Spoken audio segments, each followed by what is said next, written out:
Good afternoon, everybody. Today is Thursday, September the 3rd, and I'm Dr. Alex Samuel, Health Director of the Chesterfield Health District. I wanted to provide an update on the COVID-19 situation here in Chesterfield County. So overall, things are looking a little bit better. Over the past 4 weeks, the number of new cases per day has steadily declined from an average of around 40 cases per day in early August to around 25 new cases per day at the end of August. We've seen a bump in new cases over the past few days that we can't attribute to any specific cause. We'll continue to monitor for a trend. Hospitalization numbers reflect the same trending as case numbers did over August. They headed upward and then descended over the latter half of the month. Percent positivity, which is a measure of testing capacity, has been trending in a positive direction for some time. Percent positivity for the district is currently at 6.8%, remaining below 10%, which is good. Though reaching 5% would be great. The lower the number, the better for percent positivity. All of these trends in these indicators taken together show that we've been legitimately heading in the right direction for the month of August.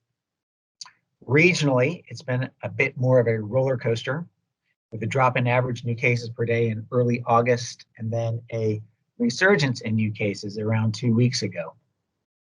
The region I just mentioned is the VDH Central region, which includes the greater Richmond metro area and a number of other localities in this part of the state. So again, we will continue to monitor, hoping that regional trends do not affect or influence local trends. Wanted to touch briefly on 2 other topics, one of which is Labor Day weekend, which is fast approaching. The last gasp of summer, which I trust most people will be able to take opportunity to enjoy, which does obviously mean getting out and about, spending time with friends and family. So very briefly, want to remind everyone to use the 3 W's, which is wash your hands, wear your face covering, particularly in public places, and watch your distance, maintain 6 feet of social distancing.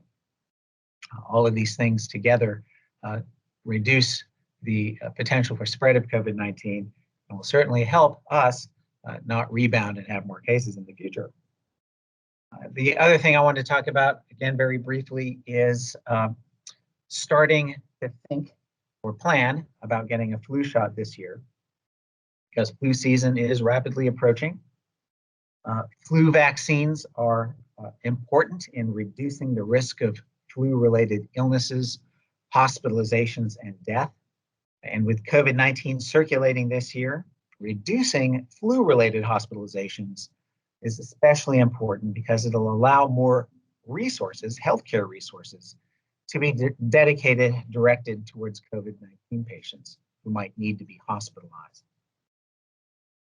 A flu vaccine is currently recommended for anyone over 6 months of age, and they are strongly recommended for individuals who fall into the following high-risk groups, which include adults over the age of 65, individuals with diabetes, pregnant women, young children, those with HIV and AIDS, people with asthma, cancer patients, children with neurological conditions, and individuals with a history of heart disease and stroke. So I'm planting a seed today for everyone to strongly consider getting a flu vaccine. This is something that health experts really advise all individuals to do, particularly because, again, this is a COVID-19 year. Thanks, and hope you have a wonderful holiday weekend.